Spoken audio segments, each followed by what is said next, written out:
أحياها نهجا وقيم أنثرها خلقا وشيم أملأها أملا وهمم أعكس منها صور. السلام علیکم ورحمۃ اللہ وبرکاتہ. میں آسیہ مدنی ہوں اور آج ہم نے اپنے موضوع کے لیے ایک بہت ہی اہم پوچھے گئے سوال کا انتخاب کیا ہے، اور یہ ہمارا سوال جو ہے ہماری پچھلی ویڈیو کے ساتھ ڈائریکٹلی ریلیٹڈ بھی ہے. سوال ہم سے یہ کیا گیا ہے کہ میں نے حجاب کیا ہے، میرے خاندان میں اس کا رواج نہیں تھا، میں نہیں کیا کرتی تھی، لیکن اللہ نے مجھے ہدایت دی اور اب میں جو ہوں انٹرمیڈیٹ کالج میں ہوں اور حجاب کر رہی ہوں. لیکن یہ ہے کہ مجھے ایسا لگتا ہے کہ یہ حجاب کرنے کے بعد میں اپنے ہی کالج میں اور اپنی ہی درسگاہ میں ایلین بن گئی ہوں. آپ کو یاد ہوگا کہ ہماری پچھلی ویڈیو جو ہے وہ ایلینیشن کے بارے میں تھی. تو جب یہ سوال میرے سامنے آیا تو مجھے لگا کہ شاید یہی وہ پوائنٹ تھا جس کو ہم ذکر کرنا چاہ رہے تھے. تھوڑا سا پچھلی ویڈیو کا ذکر کر دوں. اس میں ہم نے کہا تھا جب لوگ اپنے اسٹوڈنٹس اپنے درسگاہ سے مایوس ہو جاتے ہیں تو اس کی 3 ریزنز ہوتی ہیں. ایک تو اسٹوڈنٹ ٹیچر ریلیشن شپ، دوسرا جو ہے جو وہ پڑھائی کر رہے ہوتے ہیں یا لرننگ کر رہے ہوتے ہیں اس پر ان کا کوئی حصہ داری نہیں ہوتی، ان کو صرف اور صرف ایک جانور کی طرح رٹوایا جاتا ہے یا ان سے کچھ کام کروا لیا جاتا ہے جس میں ان کا اپنا ذاتی کوئی اختیار نہیں ہوتا. اور تیسری ہم نے بات کہی تھی نیگیٹو پیئر پریشر، اس کو ہم ان شارٹ بولنگ کہہ لیتے ہیں. تو یہ ہماری جو بیٹی ہے یا بہن ہے جنہوں نے یہ سوال کیا ہے حجاب کے بارے میں، در حقیقت ہمیں نظر آ رہا ہے کہ ان میں سے یہ ہماری 3 پرابلم میں سے 2 پرابلمس کا شکار ہیں، جن میں سے نمبر 1 نیگیٹو پیئر پریشر ہے. اور اس عجیب بات ہے کہ اس پیئر پریشر کے ساتھ اساتذہ بھی شامل ہیں. جب سے انہوں نے حجاب اختیار کیا ہے تو ایک دم ان کے وہ جو پرانے اسموتھ تعلقات تھے اساتذہ کے ساتھ وہ بھی خراب ہو گئے ہیں. تو آئیے اس سوال کا جواب ڈھونڈنے کی کوشش کرتے ہیں کہ اب یہ ہے کہ میں ایک درسگاہ کے اندر، اپنے کالج میں یا یونیورسٹی کے اندر یا اپنے اسکول کے اندر اپنے اس رائٹ کا استحقاق چاہتی ہوں جو مجھے دیتا ہے کہ اگر میں جو چاہوں ایک مناسب جو ہے ڈریس اختیار کروں یا اپنی اپیرنس کے اوپر میری اپنی پسند ناپسند کا عمل دخل ہونا چاہیے. تو اگر اس لحاظ سے میں حجاب اختیار کرتی ہوں بینگ اے مسلم گرل، اور اگر اللہ نے مجھے ہدایت دی ہے تو پاکستان میں رہتے ہوئے جو کہ اسلام کے نام پر حاصل کیا گیا تھا اور اس درسگاہ میں پڑھتے ہوئے جس کے اندر اسلامیات جو ہے وہ لازمی مضمون کے طور پہ شامل ہے، اور اس کے اندر کوئی بھی قانون یا کوئی لا اور کوئی ریگولیشن ایسی نہیں ہو سکتی جو دین کے ساتھ، میرے دین کے ساتھ ٹکراتی ہوگی، تو پھر مجھے یہاں پر حجاب کرنا کیوں مشکل لگ رہا ہے؟ تو بات یہ ہے کہ یہ کویسچن تو بہت تکلیف دہ ہے. ہمارے بچوں میں سے جن بچوں نے سوچ کے ساتھ حجاب لیا، جنہوں نے تو سوچ کی طرح حجاب نہیں لیا تھا ہماری طرح، جب ہم اسکول کالجز میں گئے تھے اور ہمیں اتنی انڈرسٹینڈنگ نہیں تھی، ہم ریلیجیس بیک گراؤنڈ سے آئے تھے، ہماری ماؤں نے اور دادیوں نے ہمیں دوپٹے کا اور نقاب کا اور حجاب کا کانسیپٹ سکھایا ہوا تھا، اور ہمارے پاس ایک اسپیشل ڈریس بھی ہوتا تھا جس کو ہم برقع یا حجاب یا عبایا کا نام دے کے اس کو پہنا کرتے تھے. لیکن چونکہ ہمیں زیادہ عقل نہیں تھی، جب یہ نیگیٹو پریشر ہم پر آتا تھا تو ہم بڑے آرام سے کسی جگہ پہ اس سارے پریشر سے نکل بھی جایا کرتے تھے. آتے ہی گاؤن کو یا برقعے کو طے کر کے تو ایک لفافے میں ڈال کے ایک سائڈ میں رکھا اور اس کے بعد گلے میں دوپٹہ ڈالا اور ہم بھی نارمل لڑکیوں کی طرح نارملی ایکٹ کرنے لگ جاتے تھے. اور کیا ہوتا تھا کہ کبھی کبھار کوئی زیادہ ہی مردوں کے ساتھ انٹریکشن ہو جاتی تھی جس میں ہمیں خیال ہو رہا ہوتا تھا کہ ہمیں ایسے نہیں کرنا چاہیے، لیکن کیا ہوتا تھا کہ پھر ہم وہ ساری اپنے جو ہے سوشل پریشر تھا، انوائرمنٹ کی جو پریشر کی وجہ سے پھر ہم اس بات کو دبا کے رکھتے تھے اور دل ہی دل میں اپنے آپ سے عہد کر لیتے تھے آئندہ میں نے مینا بازار میں نہیں آنا، یا آئندہ میں نے فیئر ویل میں شرکت نہیں کرنی، یا میں ایسا ہے، اور گلٹ جو ہے وہ ضمیر جو ہے مستقل پریک کر رہا ہوتا تھا.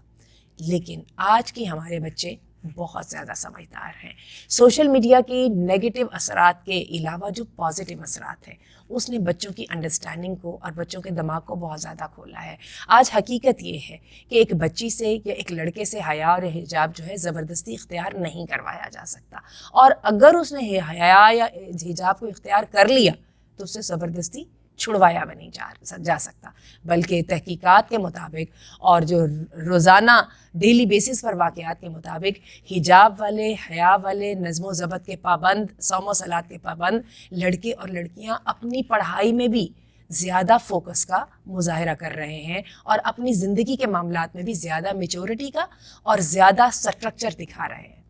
تو اس کے تناظر میں اگر دیکھا جائے تو یہ بہت زیادہ ضروری ہے کہ ہم اپنے ایسے بچوں کو سپورٹ کریں جو اپنے مذہب کے مطابق اور اپنی تھنکنگ کے مطابق ایک اچھی چیز اختیار کرتے ہیں. انوائرمنٹ کو انکریجنگ ہونا چاہیے بجائے ڈسکریجنگ ہونے کے.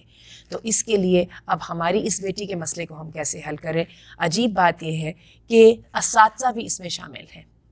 ہماری ایک بیٹی بہت ہی اچھے میرٹ کے ساتھ, بہت اچھی اسکول گرومنگ کے ساتھ, کیونکہ انہوں نے انٹرنیشنل اسکول سے پڑھا ہوا تھا, ان کی کمیونیکیشن سکلز بہت زبردست تھیں, وہ اپنے سبجیکٹ کی بڑی ماہر تھیں کیونکہ وہ ڈسٹنکشن کے ساتھ جا رہی تھیں. لیکن جیسے ہی انہوں نے یونیورسٹی میں داخلہ لیا تو ان کے حجاب کو دیکھ کے ہر ٹیچر ان کو ایسی نظروں سے ضرور دیکھتا تھا اور کئی دفعہ منہ سے بھی کہہ دیتا تھا کہ ود دس حجاب what are you doing hair,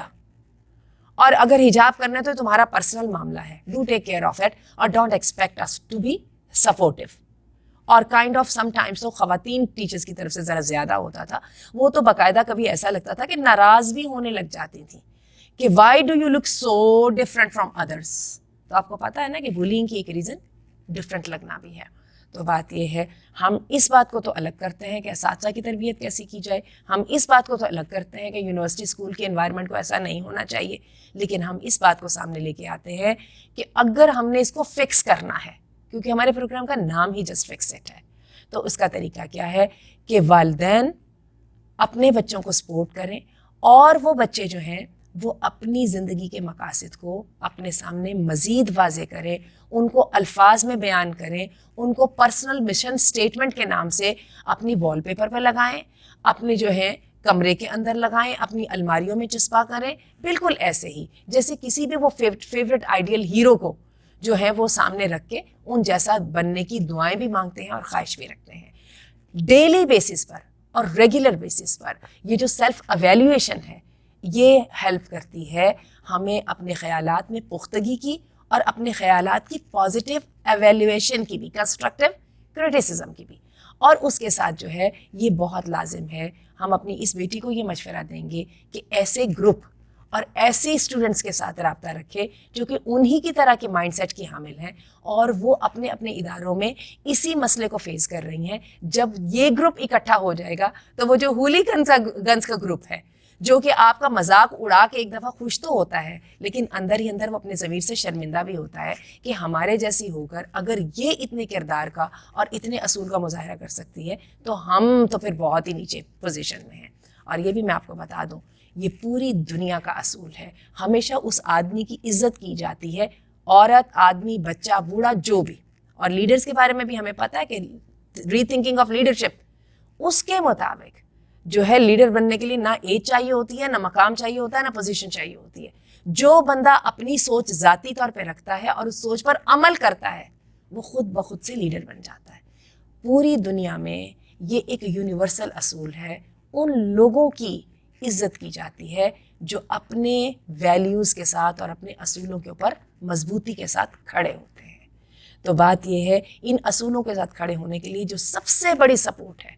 وہ قرآن اور حدیث کے ساتھ تعلق ہے. قرآن اور حدیث ہمارے جذبات کو نیوٹرلائز کرتے رہتے ہیں اور ہمیں زندگی کی صحیح حقیقتیں بہت ہی پریکٹیکل وے میں دکھاتے رہتے ہیں اور بہت ہی آسان فہم انداز میں. اللہ تعالیٰ ہمارے بچوں کے لیے اس انوائرمنٹ کو آسان کر دے جس کے اندر اگر وہ نیکی کرنا چاہیں تو وہ نیکی کر سکیں اور یہ انوائرمنٹ ان کے خلاف نہ چلی جائے. اور یہ دعا حضرت ابراہیم علیہ السلام نے مانگی تھی اپنی اولاد کے لیے کہ فجعل افئدۃ من الناس تہوی الیہم, کہ اللہ میری اولاد کے لیے لوگوں کے دلوں میں محبت ڈال دینا. اور کیا ہے کہ لوگوں کے دل ان کی طرف جھک جائیں گے نہیں, لوگ ان کو ایکسیپٹ کر لیں. تو اللہ تعالیٰ ہمیں توفیق دے نماز قائم کرنے کی بھی اور اسلامی شعار کو اپنانے کی بھی۔ السلام علیکم ورحمۃ اللہ۔